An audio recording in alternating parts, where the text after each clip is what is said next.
Episode 1. The story kicks off with two abandoned babies, Yuno and Asta, discovered at the doorstep of a church. 15 years later, Asta is still his loud, energetic self, hopelessly in love with sister Lily, though she constantly rejects his proposals. Unlike Yuno, who is naturally gifted, Asta has no magic at all and is often mocked by the other orphans. Things take a dramatic turn at the grimoire acceptance ceremony. Every kid receives their grimoire, except Asta. Meanwhile, Yuno gets a rare four-leaf Clover grimoire, the same type once held by the first Wizard King. After the ceremony, Yuno is ambushed by two nobles and a former magic knight named Revchi Salik, who wants to steal the grimoire. Asta tries to defend Yuno, but is easily beaten. At that moment, Yuno calls Asta his rival, and something incredible happens. Asta summons a five-leaf Clover grimoire, and behind him, the shadow of a devil appears, hinting at a power that might change everything.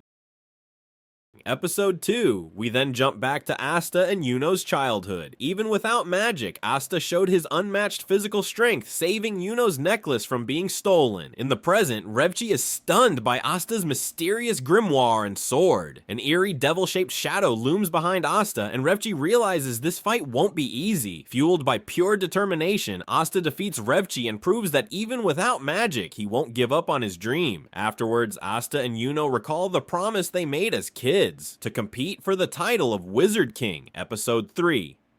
A massive demon once threatened the Clover Kingdom, but the first Wizard King defeated it, creating a legend that still lives on. Since then, the kingdom has been guarded by 9 squads of magic knights. Inspired by this, both Asta and Yuno decide to take the entrance exam. Before leaving, they talk to Sister Lily and Father Orsi. While Yuno gets encouragement, Asta faces discouragement from Nash, who tells him orphans can't become magic knights. But Asta's determination is unshakable. As the boys prepare for their journey, Lily and Orsi cook them a special meal. Nothing can stop Asta and Yuno from chasing their dreams. Episode 4. The boys head to Kika to register for the Magic Knight entrance exam. Right away, Asta gets swarmed by anti-birds, creatures attracted to people with low magical power. The exam begins, and the captains of the Magic Knight squads are introduced, impressing everyone. Yuno and Sekka display their magical skills, while Asta struggles. But when he faces Sekka in the final match, Asta shocks everyone by defeating him with sheer willpower and declares that he will one day become the Wizard King. Episode 5. Asta's battle against Sekka ends in victory, though the crowd laughs at his ambition. Yuno, meanwhile, crushes Salim Hapshas in his duel and instantly becomes the most sought-after recruit. He chooses the Golden Dawn, the most prestigious squad. Asta, however, is left with no offers, until Captain Yami Sukihiro of the Black Bulls steps forward. Yami sees potential in Asta's reckless determination and recruits him into the Black Bulls. Asta accepts and follows him to their base, eager to begin his journey. Episode 6.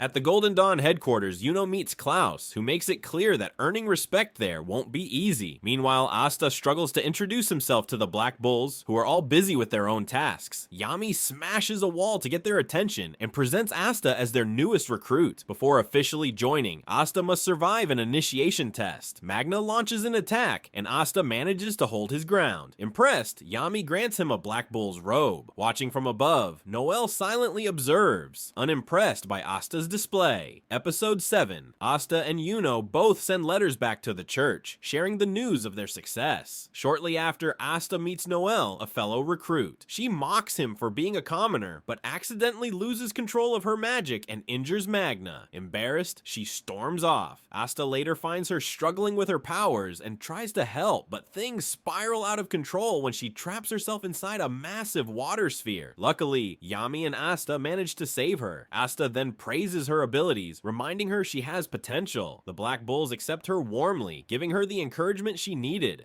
Episode 8. Asta still doesn't fully understand the duties of a magic knight. Meanwhile, Yami and Magna lose all their money gambling. Soon after, Asta and Noel are assigned their first mission, hunting wild boars in Soshi village. Magna tags along, and the trio set out together. Once they arrive, however, they realize their task won't be simple. A group of intruders searching for a magic stone has appeared, appeared, putting the village in danger. Episode 9. Before reaching the village, Asta, Noel, and Magna have to fight through a herd of wild boars. During their journey, Magna opens up about how a man named Seihi inspired him to grow into a true man and magic knight. When they finally arrive, they find the village engulfed in a thick mist and under attack by Heath and his subordinates. Heath unleashes a barrage of deadly ice magic, endangering the villagers. In the heat of battle, Noel steps up, creating a massive water dome to shield everyone inside. Episode 10. Thanks to Noel's spell, the villagers are safe, and Magna commends her growth. Asta, however, rushes recklessly at Heath and gets knocked back. Magna joins the fight to support him, while Noel keeps up her protective magic. Together, the three manage to defeat Heath, though one of his men escapes. Grateful for their help, the villagers thank the Black Bulls and even show Asta a man's grave to express their appreciation. Meanwhile, the surviving mage reports back to a shadowy figure wearing a Golden Dawn badge, raising new suspicions. Episode 11. When Asta, Magna, and Noel return to the Black Bull's base, Yami congratulates them for their work. Asta beams with pride when Yami hands him his first paycheck, though Noel remains dissatisfied with her control over her powers. Vanessa later takes them shopping in the black market, where Noel discovers a magic tool that could help her stabilize her magic. Her first test with it misfires, striking Seke Bronzadza, who happens to be nearby. Seke tries to flirt with them, but is interrupted when Asta arrives. Suddenly, a thief snatches an old woman's purse, and without hesitation, Asta dashes off after him, ready for his next adventure.